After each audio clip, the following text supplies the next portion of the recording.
There were signs of a thawing in relations between China and Japan on Sunday as the two sides agreed to resume reciprocal visits by the leaders and reaffirmed their shared stance on North Korea. But visiting Japanese Foreign Minister Taro Kono was told by his counterpart Wang Yi that although Beijing welcomed Tokyo's efforts to improve ties, it urged Japan to put words into real actions.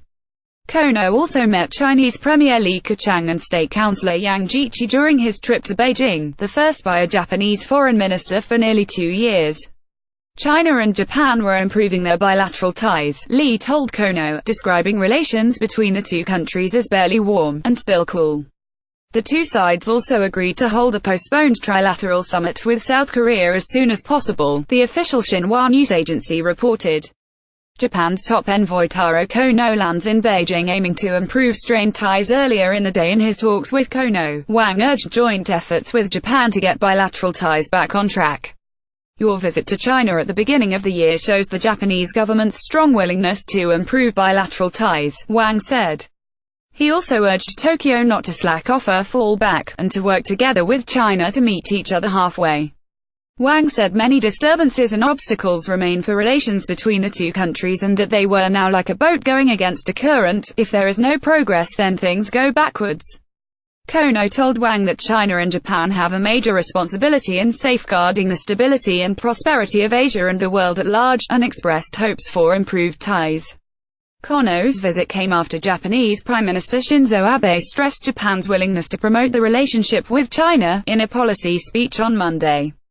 Japanese top envoy faces steep challenges on rare China visit. Relations between the two countries have long been tense because of historical issues and the territorial disputes over the uninhabited Diaoyu Islands, known as the Senkakus in Japan, in the East China Sea that are controlled by Tokyo but also claimed by Beijing.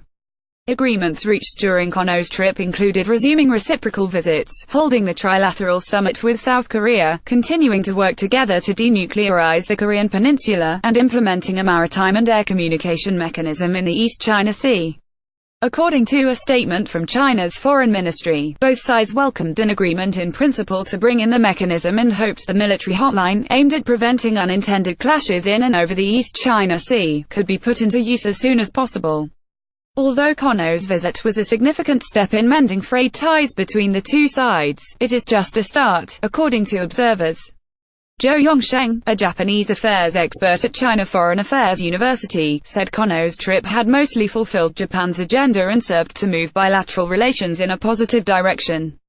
The most important outcome of the envoy's trip is the resumption of bilateral visits, which is what Japan most wanted out of this, Zhou said.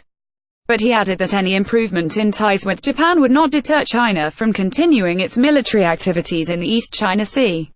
Is China's nuclear attack submarine too easy to detect? A Japanese international relations expert, who declined to be named because he is involved with a diplomatic mission in China, said although this year was likely to see a thawing in relations between the two countries, security in the East China Sea would remain a key concern for Japan.